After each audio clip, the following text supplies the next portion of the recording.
সারা দিন চইলা গেল, এই মারুফের দেহাও নাই, ফোনও নাই। বদমাইশ বাপের বদমাইশ পোলা, কি যে লাগে, মাথাটা খায় ফেলে। এই যে আসছেন নবাব স্যার, আসেন আসেন আসেন, আপনার একটা কথা কই। পোলারে একটু শাসন করেন, বুঝছেন? একটু শাসন করেন। পোলারে এত আস্কারা দিয়েন না, একেবারে মাথায় উঠে নাচে। ফাজলামি। আজকে ও আসুক, ওর হিসাব করে ছাড়বো। ও কোথায় যায় আসে সব আমারে বলতে হবে। এমন এমন করে কইতেছেন কেন মারুফের বাপ?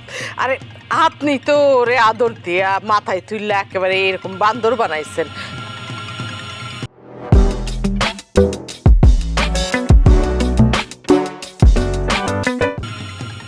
একটু ঠান্ডা মাথায় কইতে হবে, না হইলে কি হবে জানেন?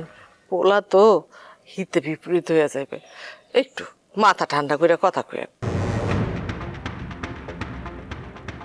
আমি কইতেছি কি, আর একটুখানি সময় দেন ওরে। মাথায় বাতাস ঢুকছে, জোর করলে না আরো দূরে সরে যাইব। দেখো মারুফের মা, আমি জোর দিতেছি না, আমি জানতে চাইতেছি। ইদানিং ওর হালচাল আমার ভালো ঠেকতেছে না।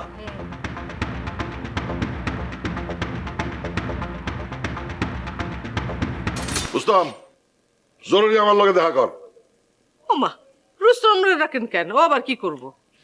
আমি রুস্তম রে ডাকতেছি, ও বিষয়টা খবর ক্লিয়ার করে বার করতে পারবো।